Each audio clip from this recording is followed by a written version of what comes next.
sei se vai ser boa tarde ou boa noite, mas o meu nome é Heloísa Starling, eu sou professora da UFMG e queria falar um pouco para vocês sobre a democracia, golpe e populismo, para que nós possamos ter umas ferramentas para pensar a contemporaneidade, né? O tempo que nós estamos vivendo, que não é exatamente um tempo muito fácil para nós, né? Então, se a gente for lá atrás e pensar assim, olha, o que é comum aos nossos pensadores intelectuais durante décadas foi projetar o Brasil, né? Projetar o Brasil foi assim, por décadas, o objetivo de um grupo muito grande de pensadores no Brasil e de intelectuais e de artistas, né, que articularam reflexão e ação, cultura e prática, tentando projetar uma ideia de Brasil para o futuro, né? A nossa cultura, pelo menos desde o século XIX, ela irradiou discursos sobre pertencimento, sobre projetos de desenvolvimento e, em comum, mesmo que com caminhos diferentes, fazer. A ideia era que nós precisamos pensar o futuro e fazer do futuro algo efetivo e não apenas projetivo.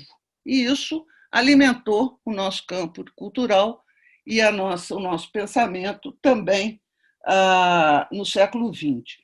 Na primeira década do século XXI, nós dobramos a aposta. Quer dizer, quando começou o século XXI, era impossível nós imaginarmos o Brasil e o seu futuro fora de um jogo de força dentro da América Latina, né? Como é que todo mundo imaginava, então, o quê?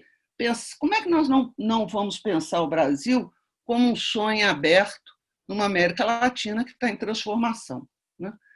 Essa foi, ao longo do tempo, então, essa é a nossa grandeza não realizável, para lembrar uma análise do Antônio Cândido, né, que gera um movimento de planejar, projetar e sonhar incessantemente o Brasil que nós queremos, um país desejado, mas que, paradoxalmente, nunca ocorre.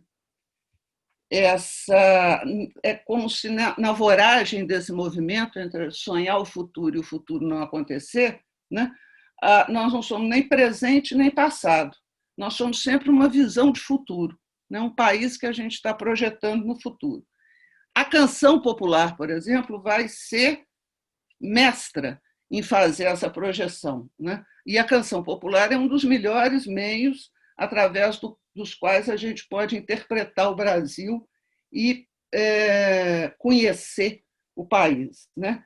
Pensa, por exemplo, na canção do Belchior, Como Nossos Pais, quando ele diz: o novo sempre vem, né?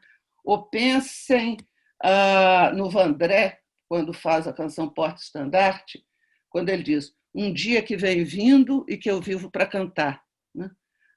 Pensem no Chico Buarque, quando ele diz: amanhã vai ser outro dia, né? Vão pensar também no Edu Lobo e no Capinã, numa canção bonita que apontei, quando ele diz assim: certo dia que sei por inteiro, eu espero não vá demorar, né? E o Caetano, quando ele faz a declaração: a bossa nova é a promessa de felicidade que o Brasil deve ao mundo. Então, veja que a canção é um dos lugares importantes da gente conhecer o Brasil e projeta essa expectativa de um futuro para o nosso país, né?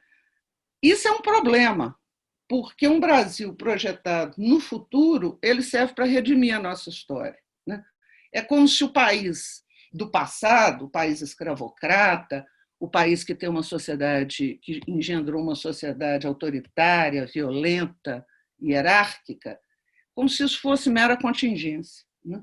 O futuro, além de ser especulativo, ele está repleto de otimismo, repleto de promessa. Então, é uma questão de tempo. Nós estamos condenados a fazer parte das grandes nações do mundo. Tem uma coisa que era interessante prestar atenção também, que, ao mesmo tempo, e curiosamente, a literatura brasileira trabalhou pouco essa questão de pensar o Brasil, né? Ela se empenhou muito pouco em pensar um possível futuro no Brasil. Tá? Os autores que se dedicam a essa ficção científica, ou seja, a construir obras especulativas, ou então projeções distópicas, são quem? Por exemplo, Inácio Loyola Brandão, com o livro, com a trilogia dele, Dessa Terra Não Vai Sobrar Nada, a não ser o vento que sopra como ela, que sopra sobre ela, ou o outro livro dele também nessa chave, que é Não Verás País Nenhum. Né? Mais atrás, o J.J. Veiga vai fazer uma projeção distópica no livro que chama A Sombra dos Reis Barbudos, né? E, mais recentemente, o Joca Terron, A Morte e o Meteoro, e vários autores que fizeram Corpos Secos. Né?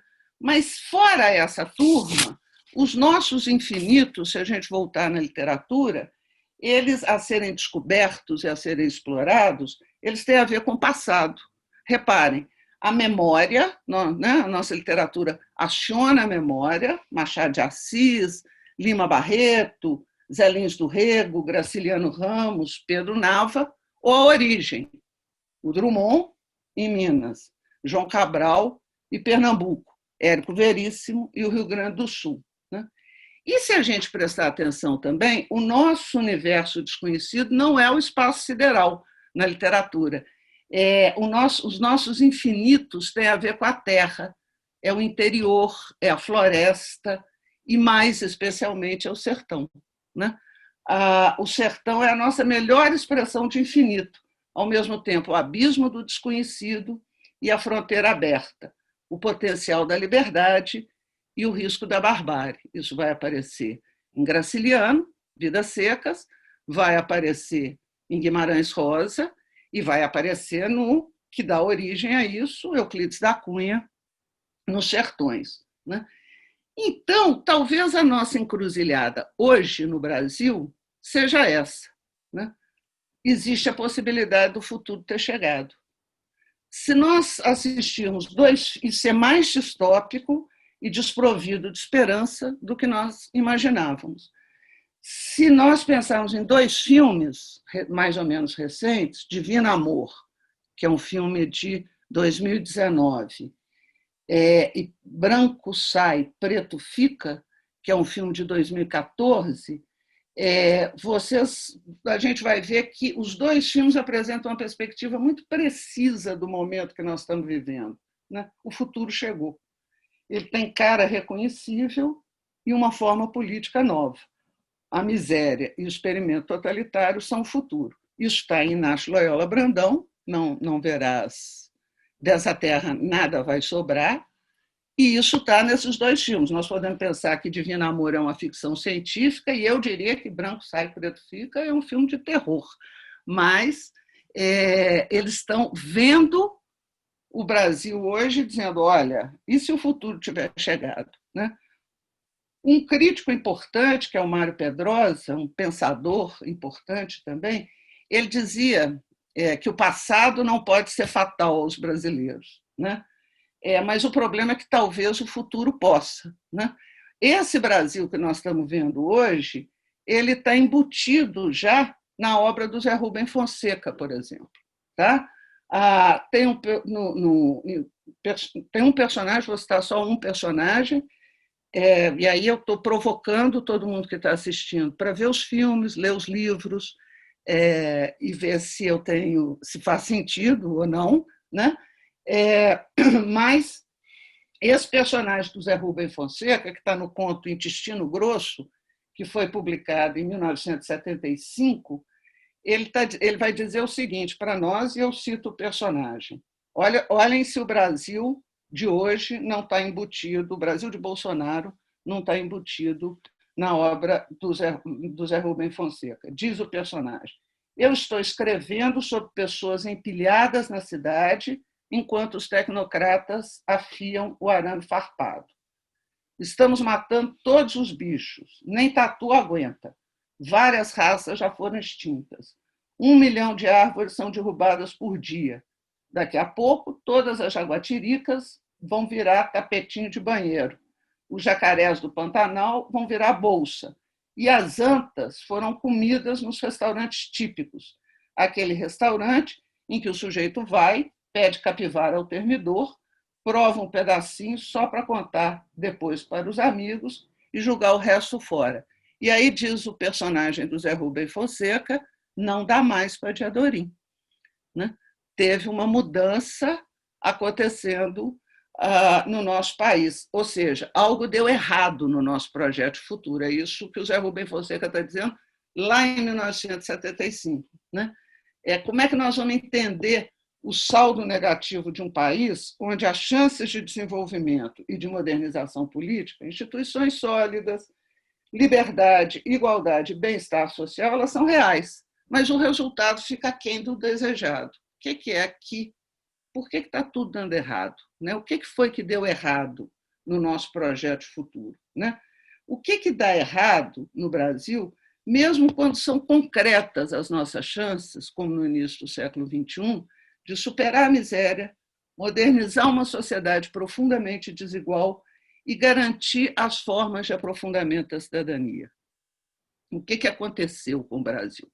Se nós voltarmos ao início do século XXI, nós vamos reparar o seguinte, que o Brasil se abre ao século XXI numa expectativa eufórica de que finalmente nós assentamos a nossa experiência democrática. Né? Então, pelo menos até 2014, qualquer indicador que os cientistas políticos quiserem usar para medir a qualidade da democracia em um país, os indicadores comparativos, procedimentais ou históricos, vão confirmar que escolhas sensatas tinham sido feitas no país e o Brasil dispunha de um sistema político democrático recente, mais forte, mais fortalecido e razoavelmente consolidado. Vou dar um exemplo, né, ou dois. Por exemplo, durante os últimos 20 anos, os dois principais partidos políticos, o PSDB e o PT, se revezaram no governo. Firmou-se o entendimento no Brasil de que a autorização popular por meio do voto é o único caminho legítimo de acesso ao poder político. As eleições ocorreram regularmente, não existiram problemas nem para a transmissão de poder, nem na aceitação do resultado eleitoral, a não ser em 2014, quando o Aécio Neves quebra com a regra democrática. Né? Aliás, se vocês repararem, vão acontecer mais transmissões de poder entre 1985 e 2015 do que em qualquer outro período da nossa história republicana. Tem mais, né? Pensem, as políticas públicas que foram adotadas pelos governantes nesses últimos 20 anos passaram pelo crivo eleitoral, todas elas, inclusive as que levaram à redução da desigualdade e da pobreza. O catálogo de direitos, sobretudo se nós pensarmos os direitos civis, ele foi consideravelmente ampliado. E a democracia gerou efeitos importantes para a definição de uma política econômica que permitiu ao país estancar a hiperinflação, reorganizar as finanças públicas e garantir a estabilidade da moeda. Tudo isso que eu citei aqui aconteceu no curto prazo de 30 anos. E os brasileiros, então, aparentemente estavam encarando o futuro com muito otimismo. E algo deu errado na nossa proposta de futuro. Né? Aliás, se nós repararmos bem, inexiste uma visão e um projeto de Brasil hoje. Pela primeira vez na história, o Brasil não tem uma imaginação do futuro. Em 17 de março de 2019, em Washington, o Jair Bolsonaro deixou claro que conceber um plano para o Brasil não faz parte do propósito do seu governo. Eu cito o Jair Bolsonaro: o Brasil não é um terreno aberto onde nós pretendemos construir coisas para o nosso povo. Nós temos é que desconstruir muita coisa. Ele diz isso num jantar em Washington para as autoridades brasileiras e os convidados norte-americanos. O governo sabe exatamente o que ele quer e a desconstrução tem método hoje no Brasil. Existe hoje no Brasil uma conjunção e uma complexidade de crises que é nova, também na nossa história republicana, porque ela combina saúde, meio ambiente, economia, educação e política. Falta a crise social só. Né? E ao mesmo tempo que nós estamos vivendo essa crise, está em operação um mecanismo que está corroendo de dentro para fora as instituições democráticas e as unidades vitais da máquina pública. As agências e as instituições estão sendo erodidas uma a uma. E como nenhuma instituição democrática se defende sozinha, diante de uma sociedade que tem se comportado de maneira complacente, as alternativas não são boas. As instituições podem se apequenar, as instituições podem entrar em paralisia, as instituições indefinidamente, as instituições podem, no limite, se comportarem no sentido oposto àquele para o qual elas foram criadas.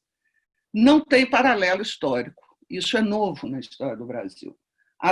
E o que é mais importante, até 2018, nenhum governante na nossa história republicana que tenha sido legitimamente eleito se aproveitou da chegada ao poder para degradar o sistema político, para minar a ordem democrática e para erodir as instituições de dentro para fora, uma a uma, até obter o colapso final ou não. Né? No Brasil republicano, na nossa história, o experimento democrático ele só desmoronou pela força de golpe de Estado. A novidade é essa. Né? E cabe lembrar, bem-sucedidos ou fracassados, os golpes de Estado foram frequentes na paisagem política do Brasil no século XX. O que é um golpe de Estado? Né? Num golpe de Estado não tem nenhuma corrosão gradual e silenciosa da democracia, não. O golpe de Estado é uma ação que é desfechada de fora para dentro do Estado, desaloja ilegitimamente o governo pela violência ou pela ameaça do uso da violência. Os protagonistas de um golpe de Estado, eles participam, de alguma maneira, do sistema político, e eles dispõem de bases institucionais de poder. Funcionários podem ser funcionários públicos de alto escalão, podem ser militares, podem ser parlamentares, né? Eles têm base institucional. E o objetivo de um golpe de Estado é promover uma mudança institucional radical com o propósito de alterar e redistribuir o poder para conseguir obter o controle político do país. E golpes de Estado agem rápido. Para dar certo, precisa agir depressa. Os golpes são intervenções radicalmente ilegais para derrubar tudo, transgredir o ordenamento jurídico e político, romper a Constituição, invalidar a legislação em vigor. E, de preferência, eles devem se resolver no espaço de poucas horas. O golpe de 64, por exemplo, em 2 dias, não foi em horas, mas levou 2 madrugadas para se resolver. Né? Eles também não podem, ainda conceituando os golpes de Estado, eles também não podem deixar que a população tenha dúvida de que ocorreu um evento inequívoco, né?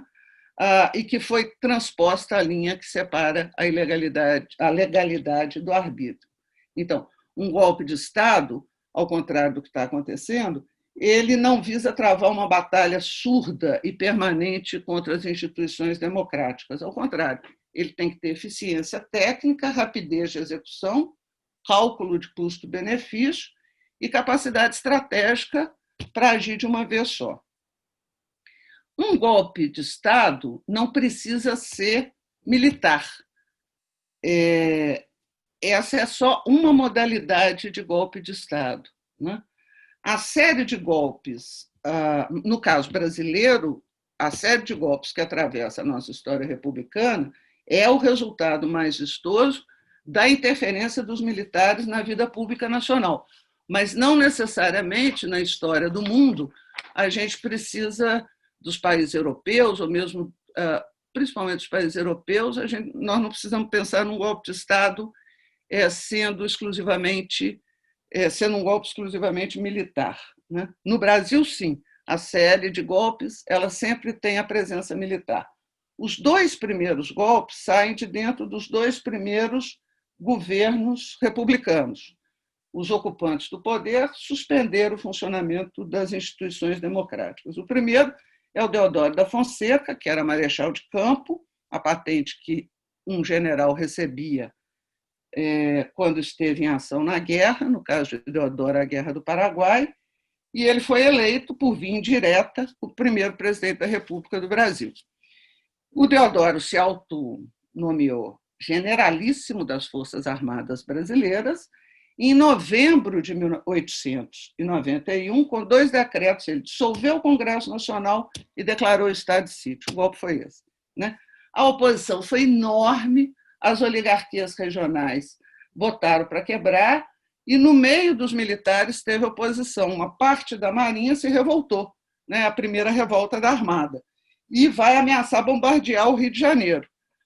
O golpe leva 2 semanas, Deodoro vai renunciar, o golpe fracassa e Deodoro renuncia em 23 de novembro de 1891. O vice do Deodoro, Floriano Peixoto, era outro marechal, e ele assume como vice-presidente e engaveta a Constituição no dia da posse. O golpe também é esse. Ele jamais convocou as eleições presidenciais que estavam previstas para se realizar 2 meses depois, por conta da renúncia do Deodoro. E ele sabia, Floriano sabia exatamente o tamanho da ilegalidade que ele estava cometendo. Ele só assinava documento com o título de vice-presidente da República. Ele sabia exatamente o que ele estava fazendo. Vai ser preciso uma nova revolta da Marinha, a segunda revolta da Armada, em 13 de setembro de 1893, que vai forçar o Floriano Peixoto a aceitar um acordo. E aí, então, são realizadas as primeiras eleições diretas para presidente da República, em 1º de março de 1894. Prudente Moraes, o primeiro civil, vai ser eleito presidente da República. A era dos golpes no Brasil vai se encerrar, então, na prática, 87 anos depois da eleição do acordo de Floriano Peixoto, em 12 de outubro de 1977, em plena ditadura militar. O presidente da República, o general Ernesto Geisel, vai demitir o ministro do Exército, que é o Silvio Frota. O ministro do Exército reage e vai acionar os dispositivos para dar um golpe dentro da ditadura militar. Ele divulga um manifesto que é intitulado Aos Meus Comandados, convoca uma reunião do alto comando, traz para Brasília os comandantes dos 4 exércitos. E qual que é o plano do general Frota? Ele supôs que ele ia receber apoio na reunião do alto comando que ele estava convocando, que ele receberia o apoio dos comandantes de tropa, depunha o presidente da República e assumiria o controle do país. Deu errado, deu tudo errado. O golpe foi derrotado provavelmente porque, entre outras coisas, porque o general Geisel conhecia o comportamento dos generais e manobrou para impedir a reunião do alto comando. Geisel sabia o que é um golpe de Estado, porque naquele ano, 1977, ele estava completando meio século de participação nas desordens e intervenções militares que Geisel participou. Então, ele sabia bem como dar um golpe e como neutralizar um golpe. Eu acho que é possível ou não que o Brasil tenha se livrado desse tipo de ameaça, mas se nós repararmos, entre 1893 e 1977, o país enfrentou 10 tentativas de golpe militar, sem contabilizar os levantes, as rebeliões e os motins que vieram dos quartéis.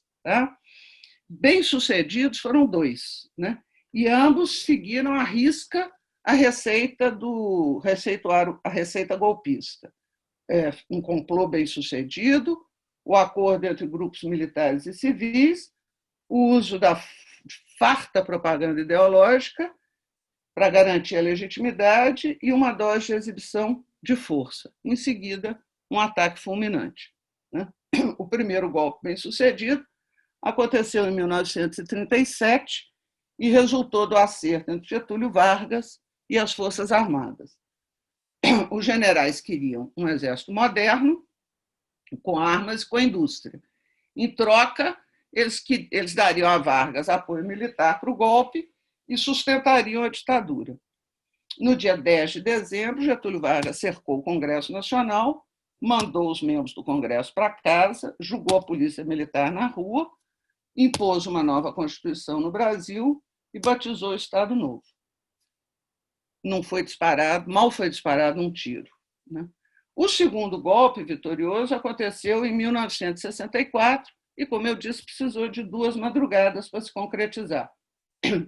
Em 31 de março, o general Olímpio Mourão Filho, que é o comandante da 4ª Região Militar, sediada em Juiz de Fora, atropelou a linha de frente da conspiração que pretendia derrubar o governo João Goulart e desceu sozinho de Juiz de Fora, com a tropa, em direção ao Rio de Janeiro. O plano era tomar de assalto o Ministério da Guerra e depor o presidente da República, né?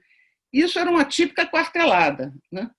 Assustou os outros conspiradores e precipitou o golpe de 64. O plano original do golpe era outro. A movimentação de tropa ia ter início em São Paulo, ela ia ocorrer provavelmente na noite de 10 de abril, e ela dependia ali da finalização das costuras da conspiração entre empresários e os principais comandos militares. Não dava mais tempo e os comandos do Exército se moveram, então, para sustentar a quartelada do nosso general Olímpio Mourão Filho. E, na madrugada de 2 de abril, o presidente do Senado, Auro de Moura Andrade, convocou uma sessão conjunta, secreta, do Congresso Nacional e declarou vaga a presidência da República. O presidente João Goulart estava em Porto Alegre é território brasileiro e, portanto, ele estava em pleno exercício dos seus poderes. A presidência não, o golpe é esse, a presidência não estava vaga. E a decisão não tinha a menor sustentação legal, né? Os protestos de deputados, inclusive do Tancredo Neves, foram veementes, né? Contam que o Tancredo Neves avançou para a mesa, gritando canalha, canalha, e se ninguém segurasse, ele esbofetear o Auro de Moura Andrade. E o Auro de Moura Andrade não titubeou, ele cortou o som, desligou a luz do Congresso e consumou o golpe de 64. Então, essa é a diferença. Quer dizer, o que o experimento democrático brasileiro está passando hoje é um teste inédito, né? Por quê? Porque está avançando gradualmente, mas com uma boa dose de sucesso, o desgaste das instituições democráticas, bem como a demolição das agências de regulação, os mecanismos de governança e o sistema de freios e de contrapesos do país, né? Erodir as instituições democráticas de dentro para fora é uma novidade no experimento brasileiro, mas não é um procedimento exclusivo no Brasil, tá? Provavelmente, esse procedimento se materializou pela primeira vez na eleição do Viktor Orbán na Hungria, como presidente da Hungria, em 2010, né? E lá na Hungria está em ação até hoje. Ele começou perseguindo jornalistas, professores e artistas. Vai crescer de forma muito rápida, principalmente quando assume uma postura discriminatória e xenófoba contra os refugiados e contra os imigrantes do sul da Europa e do Oriente Médio. Não provocou nenhuma mudança abrupta, tá? Ele vai absorvendo e dissolvendo, o movimento é esse.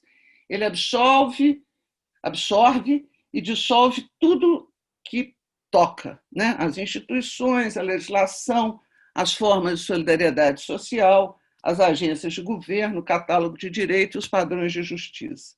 As pessoas custaram a perceber o que estava acontecendo e, no final, aquilo que era a próspera democracia húngara começou a desmontar, né?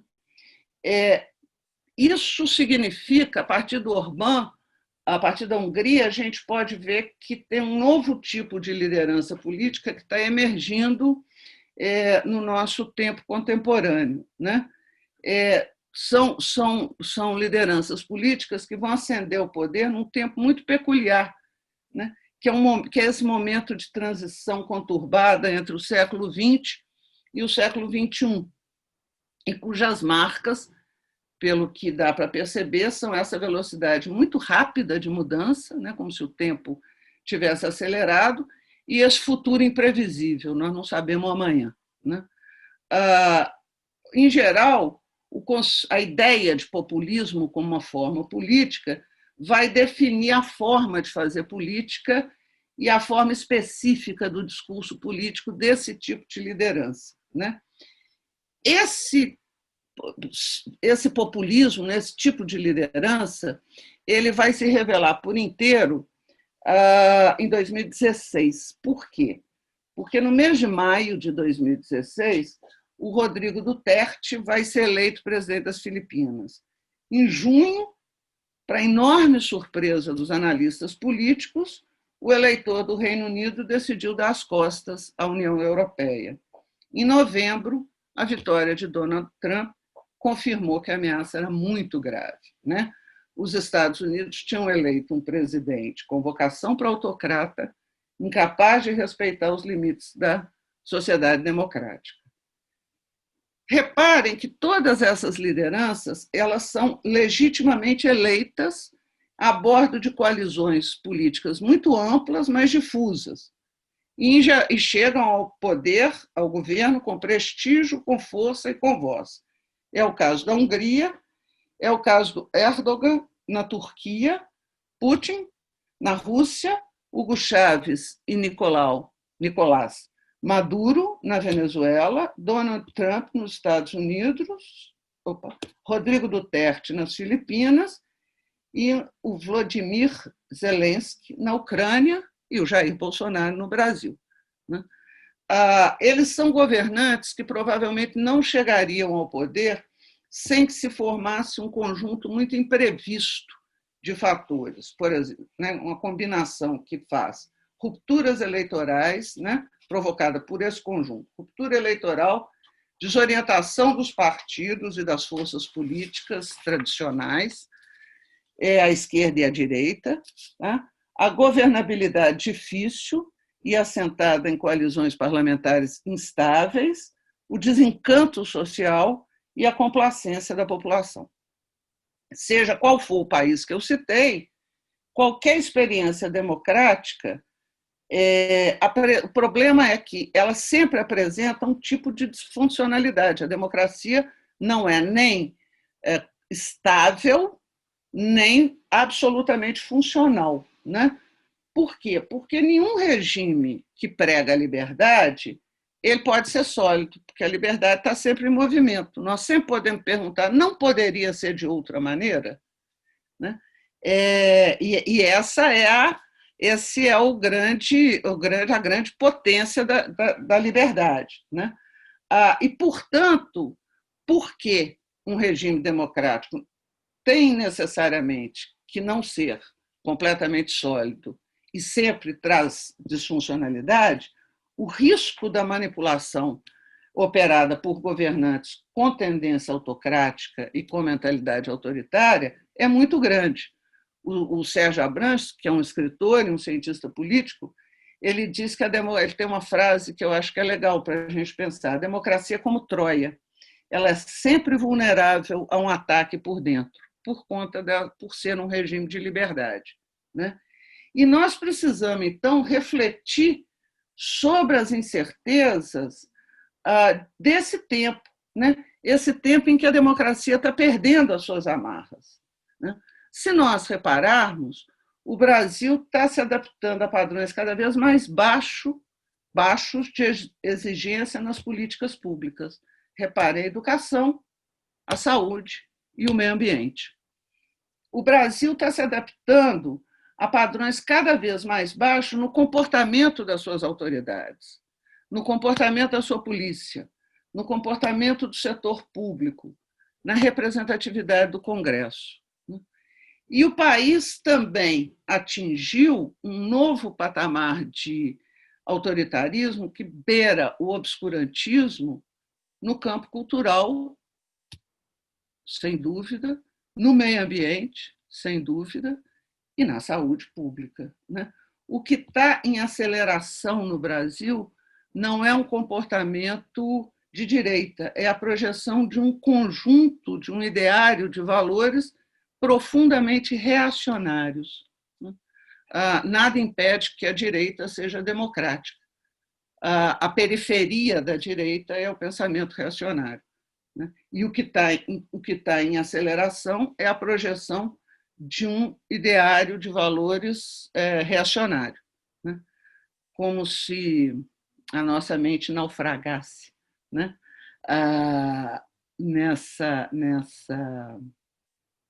nesse caldo reacionário.